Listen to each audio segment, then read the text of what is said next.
What is happening? It is Shawn Walchef with Digital Hospitality. This is a Cali BBQ Media behind the scenes. I've got Goycochea, our pit master, our mentor, and I've got Steve Miller from Rock Creek Lake Resorts and Miller and Son Barbecue. Miller and Son Barbecue. If you have a barbecue sauce, how do you get it bottled?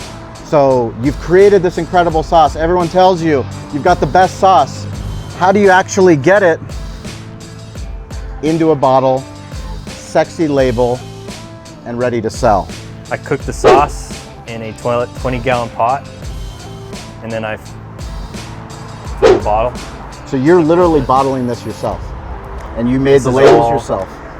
Yeah, my friend designed the label. It's a UPC code, right? Yeah. That's where the magic happens. If you actually want to sell something, you need one of these, right, Gene? Absolutely. It took about a year. A year? Yeah, just when I decided, let's do this, just to launch the company as an LLC, go through all that. So part of what we talk about is ABB, which is always be branding. I can see you got a sexy label. I know you have an Instagram account. Consistency in your label is important. Why?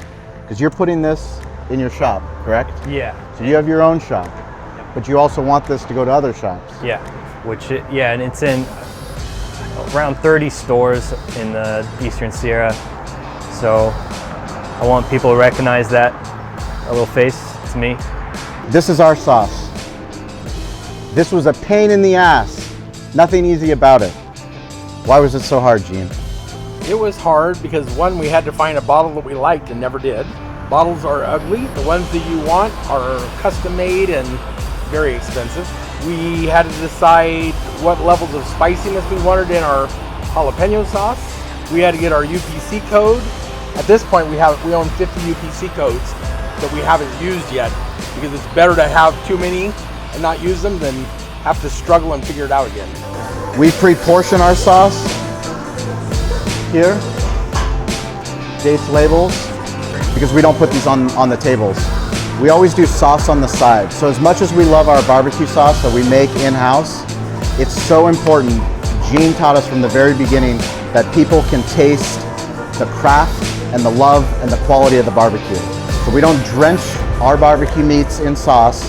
We allow the customer, the guest, to add additional sauce. There is slightly cooked in sauce in our ribs. We drizzle the brisket with sauce, but generally sauce is served on the side. You can have as much of it as you want, but it's important to taste the quality of the barbecue. Consistency, picking it up, getting the recipe the way that we wanted was really the real journey. We used to drive to LA on a regular basis and pick it up. What a pain. Don't do that anymore. So if anybody has any questions about bottling their own sauce, about cooking their own sauce, they can reach out. Yeah, totally. Where? Just send me an email. Send you an email to what? sauceco@gmail. Okay. Or you can reach out to Gene at CaliComfortBarbecue.com. We'll tell you the secret behind the sauce. Thank you guys for sharing your story, and good luck making your sauce.